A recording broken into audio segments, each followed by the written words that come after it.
Hello everybody, this is Mr. Rob and welcome back to episode number 69 of the Detroit Lions franchise here on Madden NFL 21. Today, we have hit our bye week in the 2022 season, so I thought it'd be a good time to kind of recap what's been going on. It's been a while since we've had a recap. Episodes have been a little bit few and far between recently, and I do apologize for that. Hopefully we can start to pick up the pace with 2 again per week.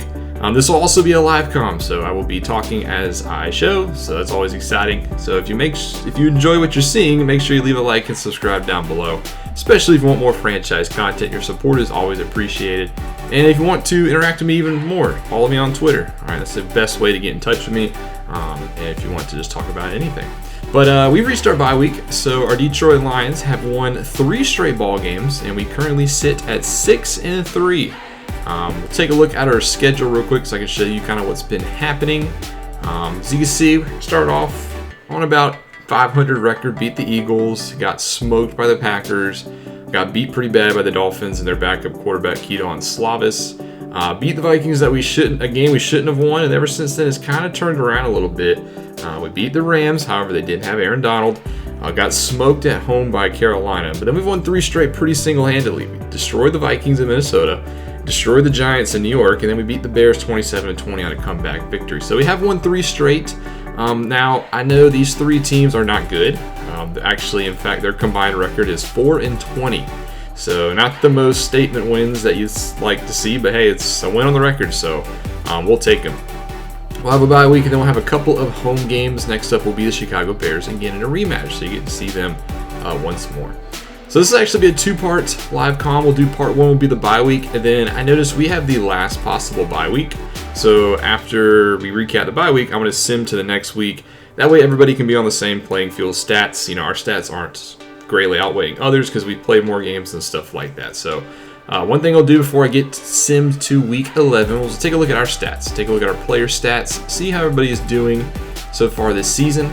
Starting at quarterback, Matthew Stafford. He's thrown for about 2,400 yards, 15 touchdowns, 9 interceptions with a 66% completion percentage. I think Stafford, he's played decent. He's played a lot better the past few weeks. He hasn't made a mistake in a couple of weeks, which is exciting. But he's topping the leaderboard so far in passing. He's having a really solid season. However, he is getting older. He's about to be 35 after this season, and he did regress this past year. And he's not signed for next year, so I really have no idea what's going to happen at the quarterback position. I had a couple quarterbacks I was keeping my eye on. Baker Mayfield, players like him, Drew Lock. I'm trying to think of somebody else, but basically all the quarterbacks I was looking at have been re-signed by their team. So that kind of put a wrench in our plans, because I don't know if Stafford's going to be it next year, but we might not have another option. But overall, he's been playing pretty well, I would say, and he's part of the reason why we've won 3 straight games. In the rushing, another big reason why we've won 3 straight games is DeAndre Swift. He's at 804 yards with 8 touchdowns, 89 yards per game. Swift has been phenomenal. He's actually upgraded to superstar. Remember, he got that breakout chance against Carolina. And, I mean, he has exceeded all my expectations. I was worried before the season if Swift could be that number 1 bell cow back, because the past 2 years he has split carries with Kerryon Johnson, but Kerryon Johnson went to Pittsburgh in the offseason, so Swift's had to do a lot more, and he's exceeded all expectations. You can see he's already at his career high in carries, yards, and touchdowns. So I couldn't be even more happy with Swift. He also gets involved in the passing game a lot, as you can see here. He's got 2 touchdowns through the air there as well, and he's averaging more yards per game in that regard. So Swift has exceeded all expectations. With him being so good, Jamal Williams really hasn't had that much in the offense. He gets not as many carries as I thought he would get. He's at 222 yards and a touchdown. We signed him to a 3-year contract in the offseason. I'm kind of regretting that contract a little bit. So we'll have to see what we can do with Jamal Williams in the offseason. But he's just that change of pace power back, that short yardage back we've been using. And the Stafford's gotten 143 yards in the ground as well. Receiving, Kenny Golladay tops our receiving yards. He is the best receiver on the team by far. Already has 8 touchdowns as well. He's one of the best receivers in the league. I don't know what we'd do without Kenny Golladay. He is just that guy you throw it at, and he will basically make a play on it. Somehow he's got this good ratings, and he's still the 16th best wide receiver in the league, which is crazy because there's that many good wide receivers. But Kenny Golladay, phenomenal security blanket. Our number 2 kind of falls off after that. There's Tyler Vaughns, the second-year man out of USC, who's got 410 yards and a touchdown. I'm still I don't know if he's necessarily that number 2, because a season ago he was the slot receiver and whatnot, and Cordell Patterson was basically the number 2, but Tyler Vaughns has kind of stepped up. Needs to work on a couple of things. He kind of goes quiet in some games. We'll take a look at his stats so far compared to last year. He is averaging more yards per game, but he didn't play necessarily all the games last year. As you can see, 3 for 32 against Chicago, 3 for 26 against New York. He had 1 against Minnesota, so he's not really, I wouldn't say breakout since week 1. So he is still a star dev and he's still young, so maybe he could step up, but I'm not necessarily sold on the number 2 receiver spot. Then we have Swift, who we already mentioned. TJ Hawkinson as well, 39 catches, 387 yards. Has yet to find the end zone, which is a little surprising, because I like to target the tight end in the red zone. He's got good stats, so hopefully we can get him more involved in the red zone. I think that will help. Golden Tate in his return trip to Detroit. Remember, he was a preseason preseason signing. He's done great, I would say. 30 catches, 377 yards, 2 touchdowns.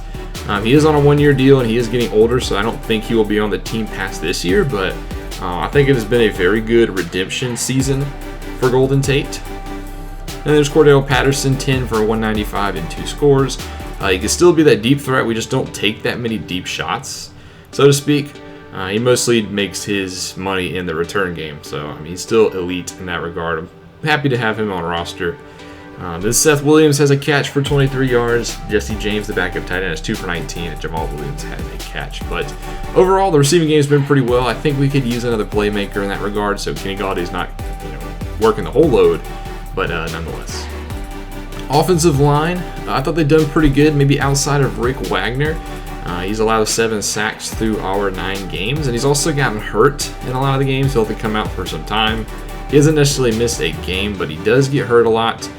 He is on a 1-year deal, so a lot of our linemen are on 1-year deals, including Laken Tomlinson, who we signed in the offseason to be the starting left guard. He also, like Wagner, gets kind of hurt during games and might have to miss some time, but he's still a pretty solid, I would say, guard. Taylor Decker, he's done pretty well in the games that he's played. He's also missed, I think he's missed 4 games this season, and he also missed time last year.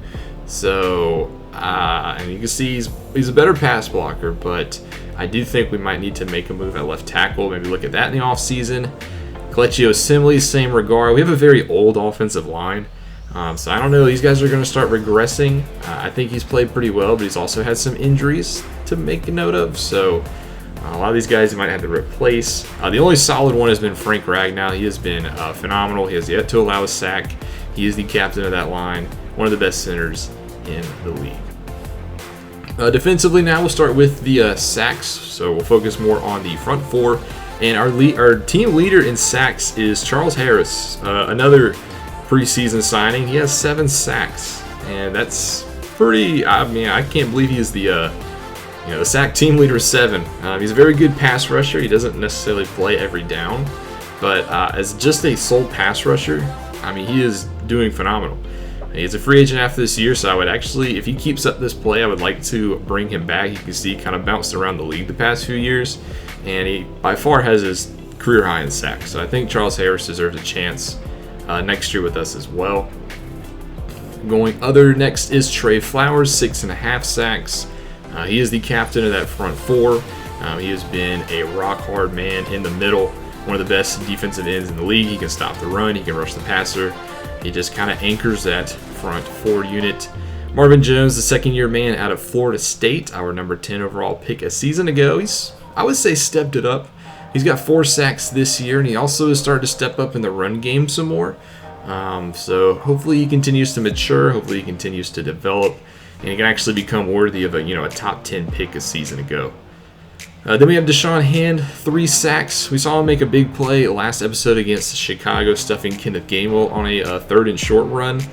He is signed for a couple of years. The only thing with him is, despite only being 26 and star dev, I feel like he's just kind of the odd man out. I really think he fits everything because he kind of comes off the field on nickel packages. Trey Flowers scoots inside.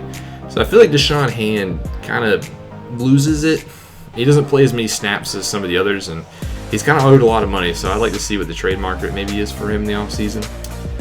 We'll move to linebackers now, starting off with Foyesade Oluokun, a free agent signing in the offseason.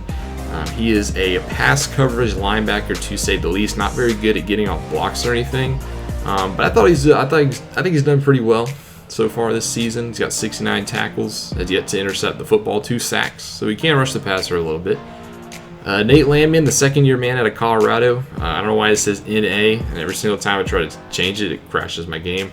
And he won't load, so come on, Madden, fix your bugs. But he's kind of been asked to do a lot this year. He was a late-round pick a season ago. I think he was like our 5th-round pick, if I'm not mistaken. 4th-round pick last year. He's kind of been asked to do a lot. I think he stepped up, 73 sacks, 8 for a loss, a sack as well. 73 tackles, sorry, excuse me.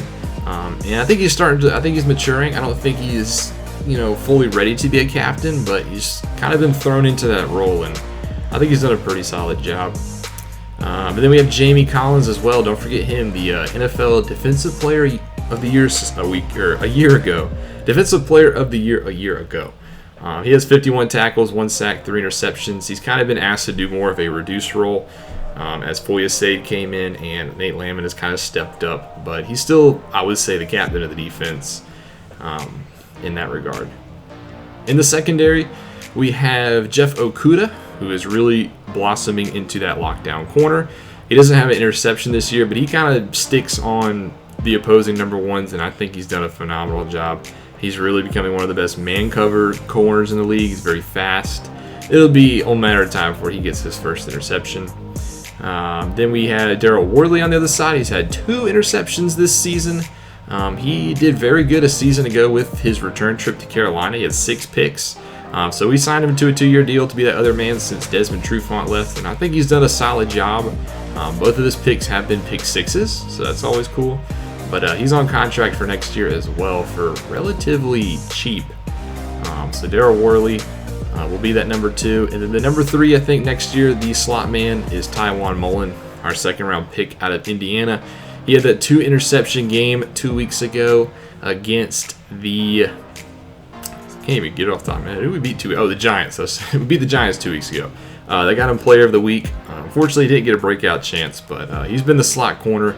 He's still a little raw, but I think he's done a solid job in that regard as well.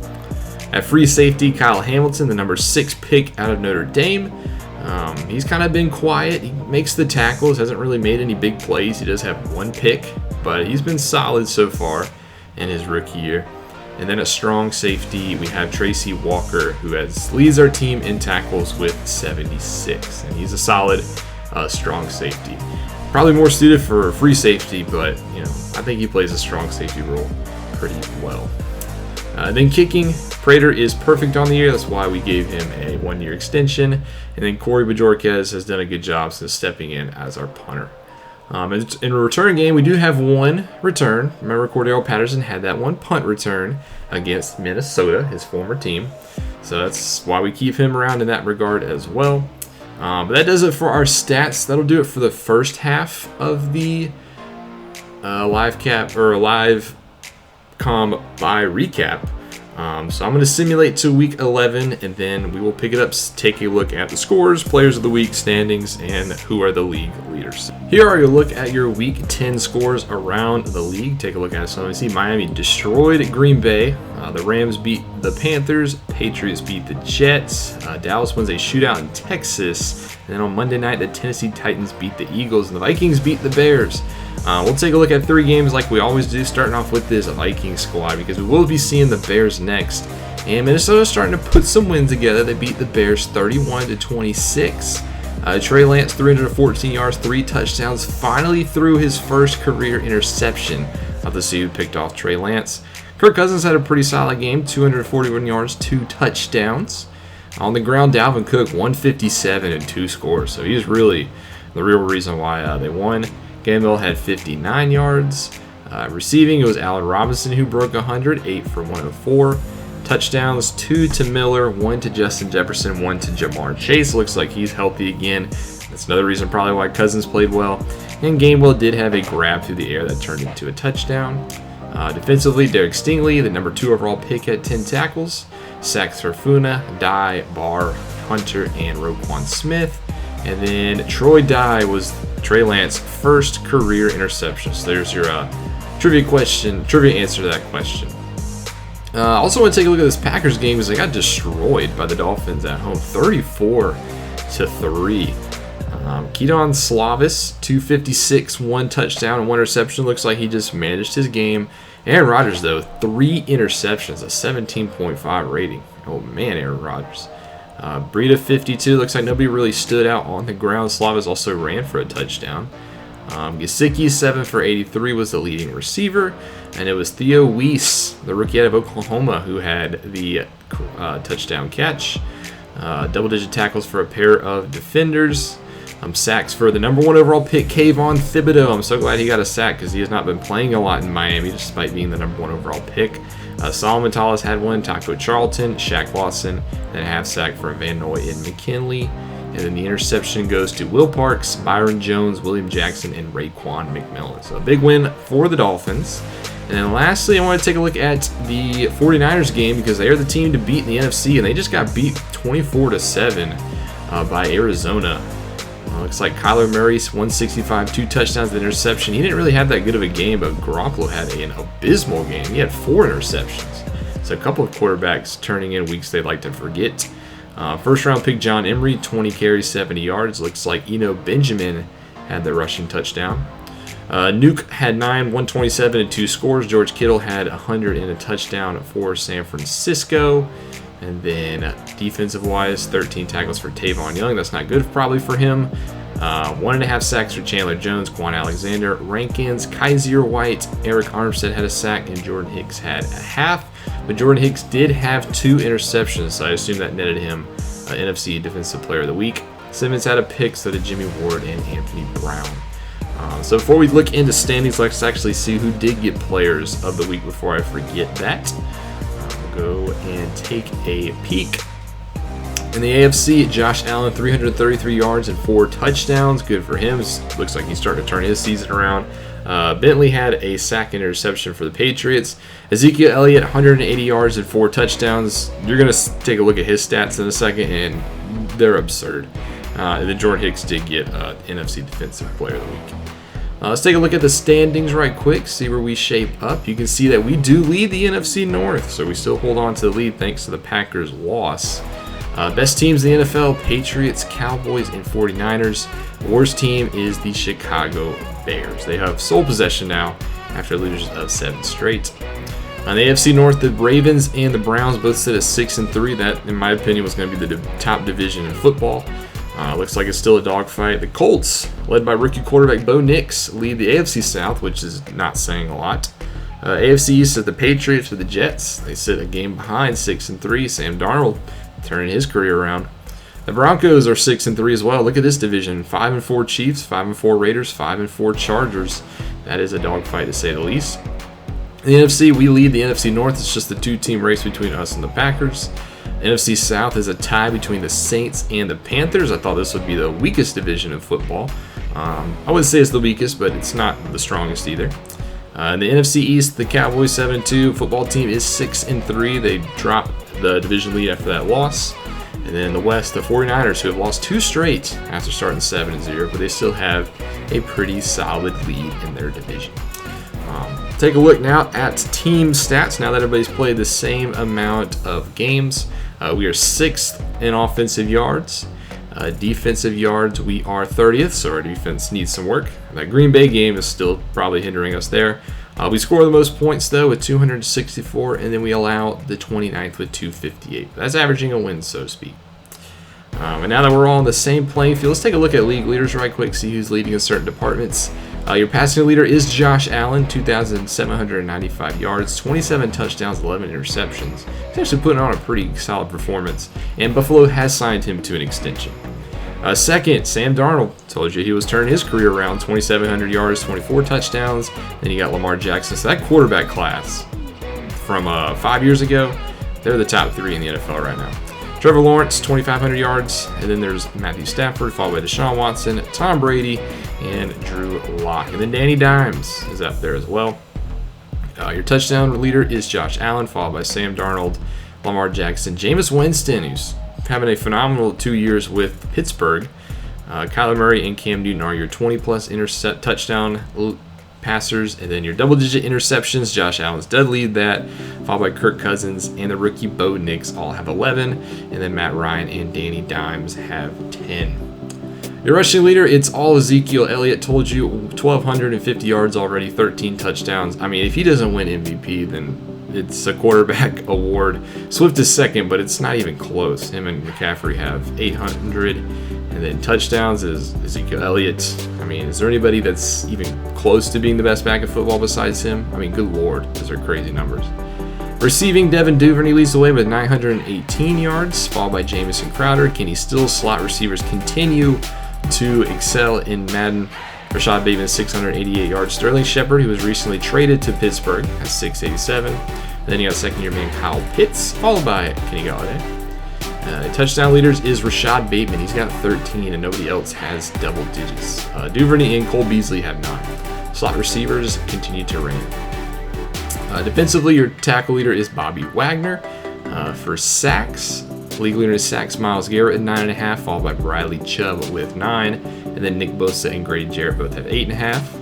Interceptions, Jonathan Abram has 4 picks. So does Jordan Hicks, thanks to his 2-pick game.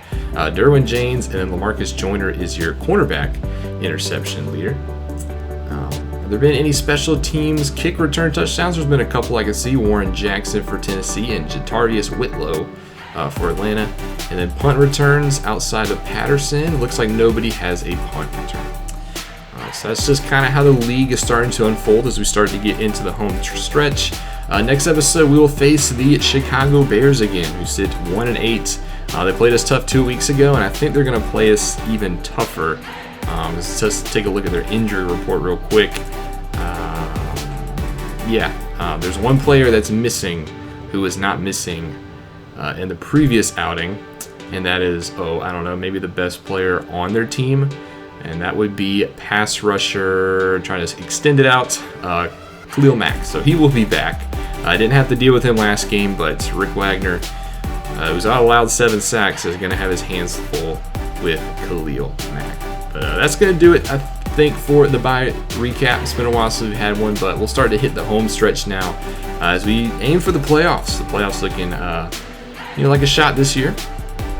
So if you enjoyed the episode, make sure you leave a like and subscribe down below, especially if you want more franchise content. This is Mr. Rob, and I'll see you in the next one.